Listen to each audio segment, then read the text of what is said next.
Hello, everyone. Welcome to another special webinar for lab students. We continue with the discussion on pale tongues with a depression at their root. Essence or Jing is responsible for conservation and quality of substance. So when we say essence or Jing deficiency, it implies loss of this substance. How do we know na nauubos na yung substance, yung essence mo? Brittle na yung bones or wala ka ng ngipin. Okay. So brittle bones or loss of teeth. For example, a young woman had been suffering for a long time from anorexia nervosa. Her symptoms included cessation of periods and osteoporosis. Tendency to starve herself had caused exhaustion of postnatal essence. So wag na tayong mag-starve, kumain ito, which in turn fail to replenish the kidney essence. Kaya be careful when you go on a diet, no? Kung hindi mo naman kaya, di kumain ka na lang. The young woman's loss of substance nagmanifest Yeah. po in brittle bones. Hindi po yan dahil sa kulang. Of course, kulang talaga yung ano mo, kulang talaga yung sustansya mo, no? So brittle bones is a sign of um, essence deficiency. The practitioner is first alerted to essence deficiency by patient's history, of course, and also corresponding symptoms and yung pulse quality. Okay?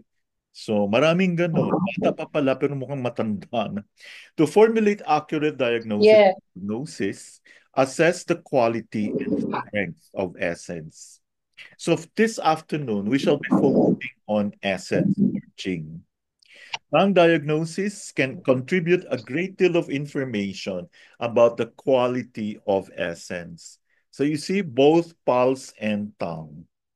Owing to the fluid nature and substantial qualities, essence is yin relative to dynamic power ng qi and yang.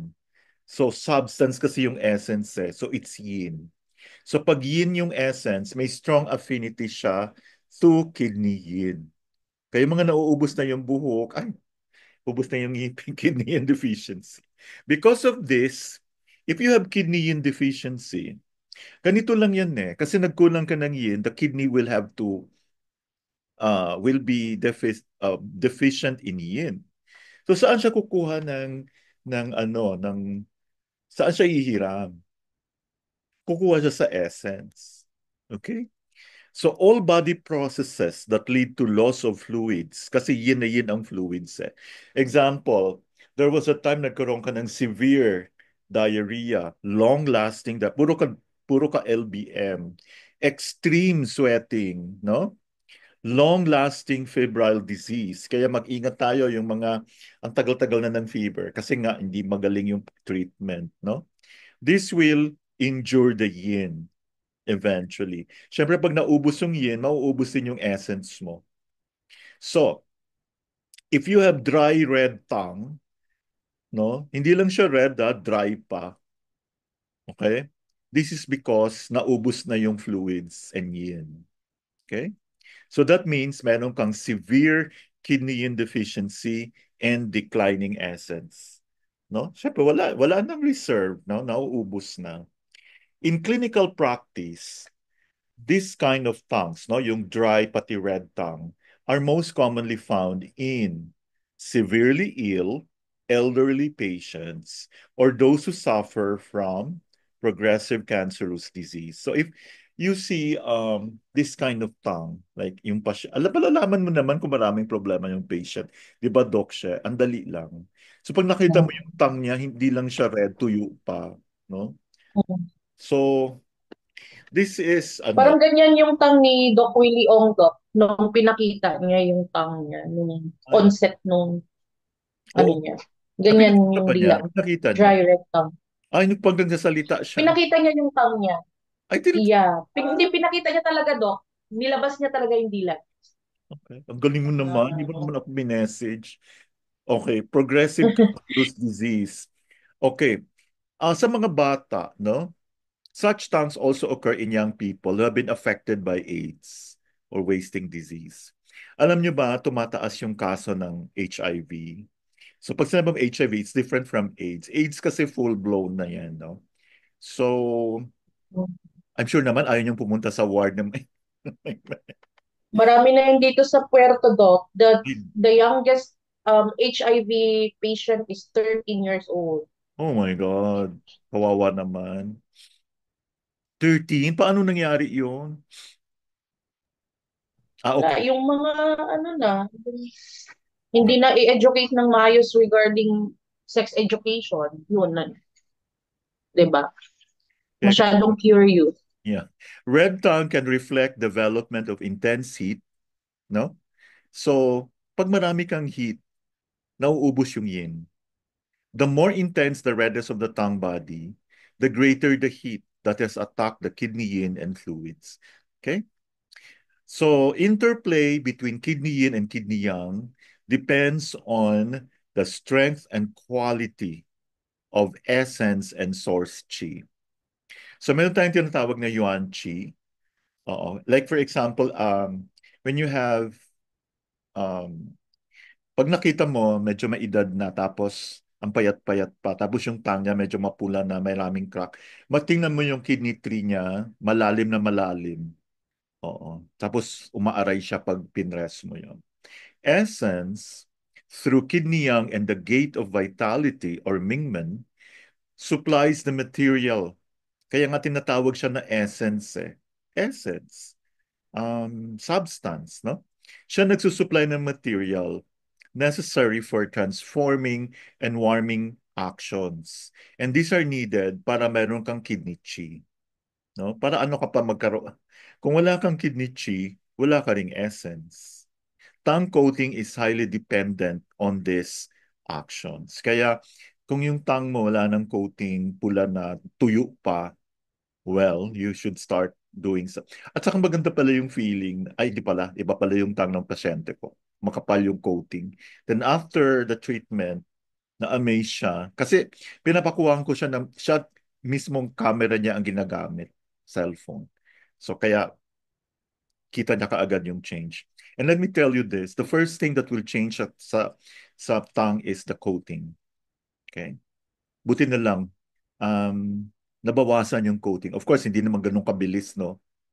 So if fluids are not transformed, then kidney chi is unable to rise to moisten the tongue. Okay? Remember, di ba kidney is water, kidney yin. So kung kulang ka sa, pag meron kang kidney deficiency, hindi siya aakyat. Kaya pupula yung tongue. Diba? Yung heart kasi, heart chi, dapat bumababa. Ito namang kidney yin, dapat umaakyat. Okay? In extreme cases, this becomes visible in very pale, swollen tongue body that is dry. Here, kidney yang is too weak to transform. No? Mm. So, so there are times yung tongue mo nagsuswell and then dry siya. Some of us are thinking, ay, swollen yan, so dapat wet siya. But this one is different. Maputla yung tongue, tapos swollen. Okay? Swollen and dry. Very pale, swollen, dry. So ang ibig sabihin nito, kidney yang is too weak to transform. That's why the body is swollen, tongue body is swollen, and transport. No? Because dry yung tongue. This is rarely seen in the clinic. So, yeah, actually, I haven't seen anyone na swollen yung tongue body tapos dry, very pale. Okay? So, more commonly, nakikita natin sa clinic is a dry tongue, which is due to kasi dehydrated, deficient fluids, or mayroong blood deficiency, or may stomach or kidney yin deficiency. So if you see a tongue that's very dry, the first thing that comes, there are four. You can have blood deficiency, fluid deficiency, stomach, or kidney deficiency. And let me tell you this, pag meron kang kidney deficiency, obviously meron ka ng stomach deficiency. Okay? Now, let's go to lack of tongue coating. This is associated with the function of the stomach and spleen qi. Okay? Fermentation of solids and liquids by stomach qi. Di ba ang stomach will rot the food, di ba? Oo. Nagfe-ferment siya doon. So, you have to have a strong stomach qi to be able to ferment the solids and liquids.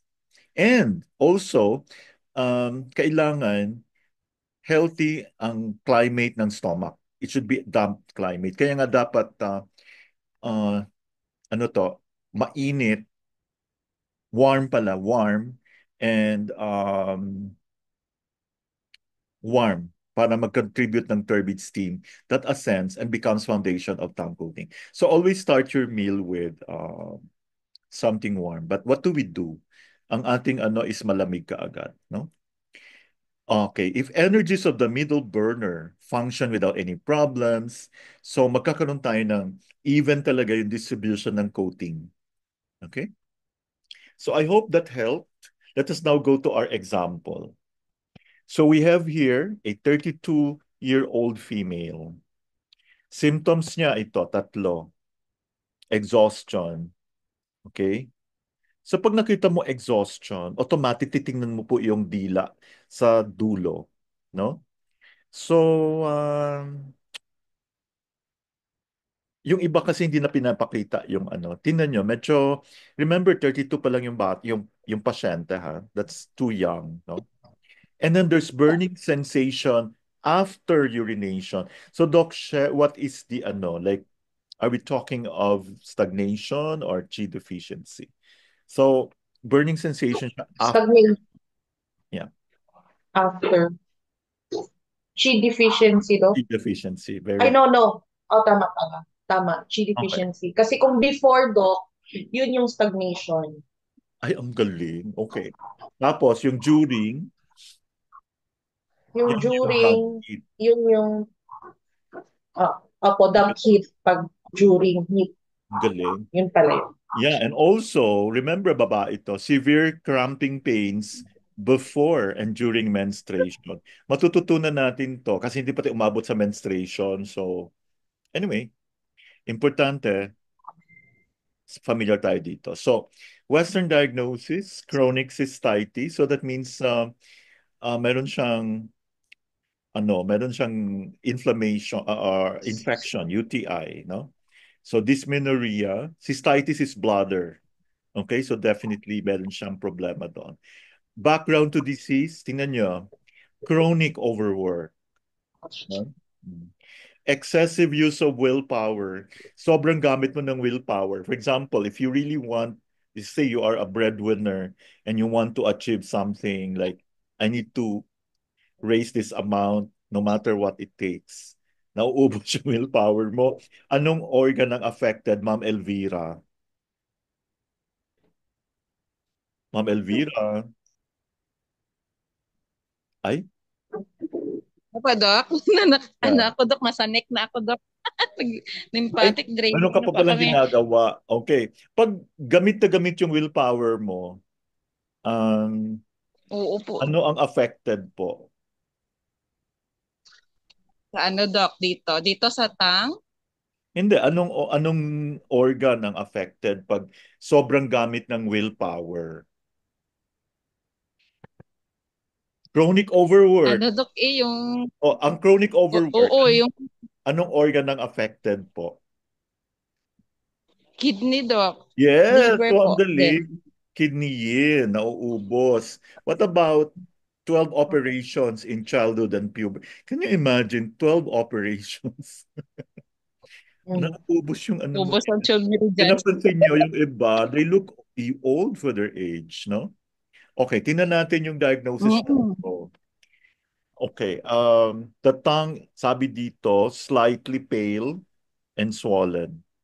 So, actually, una-una mo mapapansin talaga yung coating niya parang yellow, parang ano, parang slipper, sticky, no? So, dampness po yan. And then there's a slight protrusion at the tip of the tongue. Do we see it? Hindi naman masyadong halata. Okay, anyway, meron daw slight disharmony of the heart. Pero what is very interesting here Hmm. is the root. Slight depression at the root. Nakita nyo yan? Nagde-depress siya. Slight deficiency Yun of... ang kulang ko sa mga ano ko, Doc, sa mga picture. Hindi ko na ano yung pinaka-posterior third. Yung kailangan ko atang masama yun. Kasi hindi pa Kasi nakita. may mga dila akong ganyan, pero hindi ko nakita yung So ngayon pinaka-posterior makikita third. mo na. Kailangan tingnan mo Mm. talaga mabuti. Dapat pala pag ganyan ang kuha, pag Oo. ganyan pala ang kuha, dapat. Pag ganyan. Ako Kita nahirap lang. mag-ano, your third. Ano? Kasi, Ang O, iba kasi, Dok, nahiyang magbuka ng bibig. ayaw nila ipakita lahat. hindi Mm. may makitang iba. Hindi ko kaibiganin mo muna. Relax siya. Yung iba nga, ay lumabas yung dila eh. One-fourth lang lumalabas. So parang kamukha ng ano mo, Dok, oh, yung nasa photo mo.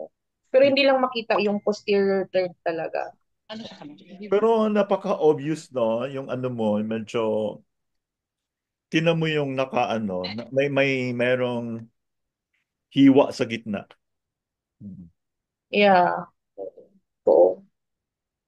Yeah, thank you so May much. depression na rin siya Swollen, sa tip, swollen siya, di ba? Swollen siya. baka swollen siya. Iba talaga, no? Pag inaral mo yung tongue. Kaya it's important that you document all the tongues. Like, because kailangan talaga. Kasi pag hindi ka, I'm not impressed with people who don't look at the tongue. Sorry. Tapos hindi pa magiling mag-pulse. No? This will be our Ako, nahirapan pa ako sa pulse ko. Ako, I tell nahirapan you, pa rin ako sa take pulse. Pero, hindi, alam mo kasi, ganito lang yan. Hindi, sige, we will try to, when I was in Cebu last, 2 weeks ago, I talked to like, apat, lima yata yung first time. You know what? I didn't even touch their pulses. They understood it. So I just started with the heart and the lungs. I always combine them. And so, inexplain ko na yung, yung five elements. Alam mo, 1 hour and a half later, kasi sinabay ko na yung five elements, pati yung why is it that we fell in love with the 4-point technique. Mm. Tapos na-amaze na sila because you have your own pulse, di ba? Oh. And then, I shared with them my favorite protocol. Sila nagpareho na lahat yung pulse. So if I could do that there, kasi I was just sitting in front eh. So we could also probably do that on Zoom. Do you think so? So let's start with, I'm willing to do it, ano, gratis. Pro bono. Okay. So yun. Kasi parang, if you do something good pala for your, may mga dumadating na blessing. O, diba? So, manifest na natin, Doc She. Saka huwag ka na magsimangot about the Mercury retrograde. It will pass. ay, nako, no comment. Okay. Sige, let's proceed to the assessment. Okay, tingnan natin yung galing nyo. Okay. Yung tongue niya, okay, Ma'am Elvira, would you like to join? Kaya mo na to. Okay, yung tongue niya, flaccid or flabby. Ano kaagad yung diagnosis mo? Labi tongue. Hmm. Flabby? Malaki, masyadong malaki. Hindi, yeah, matamlay. O malaki, masyadong, Malatab. Mm-mm. What's your answer? Ano, Dok? Stagnation, Doc. Actually, wala kang makikita pag cheese stagnation eh. Ito pa lang, the mere fact na flabby siya, there's think of deficiency. Deficiency. Oh, yeah. So, anong klaseng deficiency? So, pwede pong Okay, if you Ah, have other answer, you can feel free to lack of body fluid or blood. ay, okay. Hmm. Kasi 'di ba pag dehydrated, nakita or blood, no? Severe Ay, okay, cases, Doc. crumpled na yung look. So pag severe case na yung kanyang deficiency, oo. Kasi timo, pag sabi mong flabby, walang kalatoy-latoy, hindi siya masaya. Malumanay siya. Okay? Okay, So, Doc. yeah, you're almost there. Number two. Okay, Ma'am Elvira, you can answer this. The tip of the tongue, remember, tip of the tongue reflect The heart,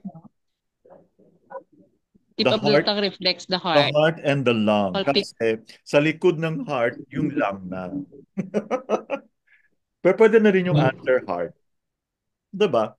So, pag nakita mo may konting kakaiba heart and 'di ba pag sa pulse, do you agree? 'Di ba yung pulse, yung tune, sa left tune is heart, sa right tune is lung. Okay? Oh, 'Di ba naintindihan mo na yung pulse diagnosis, Ma'am Elvira? Nandoon ka ha? opo, Doc. Okay. Nandoon. Pero Root of the minamaster pa, Doc. Oo naman, hindi naman bigla yan. Root of the tongue reflects ano? Root of the tongue. The, Sa likod. the, Yung bakit natin the kidney, uric bladder. ano ureter? The kidney, ureter, and the bladder, Doc. Bakit kasamang ureter? Grabe. Baka urinary Parang bladder. urine, Large oo. intestine and small Kulang pa, intestine. kulang pa. Kulang pa sagot mo. May nakalimutan ka. Gallbladder. Hindi, bakit umabot yung gallbladder sa... Gallbladder. No. Small and large intestine. Diba? So, Ay, okay, okay. now, okay. Kidneys, bladder, intestine. Next. Lateral borders of the tongue. Ano yon? The liver. Liver and gallbladder. Hmm? Yung ibang Bladder. libro, sabi nila yung isa liver, yung isa kabila naman gallbladder. Pero now, we consider both liver and gallbladder. And pag sinabi mong coating, minsan may mga nawaksi na coating, that's gallbladder. What about the tongue body color? What does the tongue body color tell us? Uh, the severity of the illness, Doc. Parang masyado namang safe yung answer.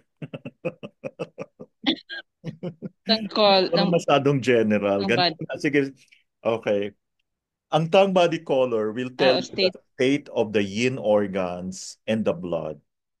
Take note, yung color, yin yan. Yung coating, yang. Yang organs. Yin organs, the color, the tongue body color. And the blood, of course. No? Okay. And then hot or cold. No? Hmm. Ano ba itsura ng tongue, Madam Elvira, pag hot? Anong kulay ng tongue? Red, Doc. Of course. Red. And also the condition of yin or yang deficiency. Mhm. So pag ang yin deficiency, may empty heat na, anong itsura ng tongue, anong kulay ng tongue body color? Pardon, Doc. Ano na yun, Doc? Pag yin deficiency with empty heat, ano po ang tongue body color? Yan, deficiency with heat.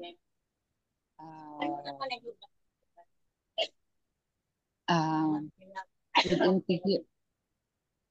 Ano, Doc? Ang coating ay Is it possible na mm, magkaroon ka ng tinatawag na empty heat? Saan ba nanggaling yung empty heat? Nanggaling siya sa yin deficiency. 'Di ba? Pag yang deficiency, Anong kulay ng tongue bud? Ah, Definitely hindi siya red. pag ano kasi, pag yang pale sa doc. Yes. Anong another name for yang deficiency? Kung ang yin deficiency nagkaroon empty heat, yang deficiency empty cold. Hmm? Antifold. Okay, what about the tongue body shape? What does it reflect? Yung shape. Bakit ba natin tinitingnan yung hugis ng dila? Okay, it tells us So, deficiency or excess conditions. Do you agree? Hmm? okay, doc. It also includes thickness, kung thin ba siya or swollen, suppleness. Ito na yung nakita mo kanina, no? Stiff or flabby. And then, flabby is the opposite of stiff, no? So kanina we learned that if it's a flabby tongue, there is deficiency of body fluids or blood. Pag severe cases, wrinkled or crumpled look siya. So, and also the cracks on the surface, no? And also involuntary movements like quivering and moving. So, you should, may mga tongue kasi, tongue So, body, gumagalaw-galaw. haplas. Okay. Next, what about the tongue coating? Ito pa ulit-ulit na po ito. What does it tell us po, Ma'am Elvira? Why do we look Yan at... na, doc, yung sinabi Oh, ang ano, ang ano na kasi ng ano, illness. mm, Whether it's thick or the young thin. organs, especially the stomach, no? Nakikita din natin yung deficiency or excess. Okay? So remember, pag masyadong makapal yung coating, that's excess. Just like my patient kanina. So, grabe yung, Left and right. ano, and she was complaining of, actually, she came because of hypertension. Kaya, I had to explain to her. And she's also diabetic. Oh, diba? So, yun. Pag damp kasi, pag masyadong ano, at saka she had her gallbladder removed because meron siyang gallstones already. And she's not very happy with what is go. Then, ang force yung, hindi niya namalayan, masakit din pala yung likod niya kasi mas worried siya sa kanyang high blood pressure. And she's on maintenance. 7 to 8 meds maintenance. Okay. And also, heat or cold, no? Yung tongue coating. Okay, Ma'am Elvira, ano po itsura ng tongue coating pag may heat? Anong anong tinitingnan natin sa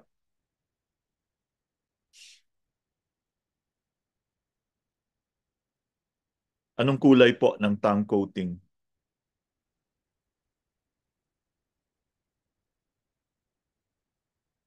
Yellow, di ba? Ma'am Elvira, are you still there? Exercise na kami, doc, ng head. So, nag-traction pa kami, doc. Ay, sige, sorry po. Okay, let's call on Doc siya. Punta naman tayo sa tongue vitality or the tongue spirit. Ito yung tinatawag na Shen of the tongue. No? Sige, sabihin ko na lang.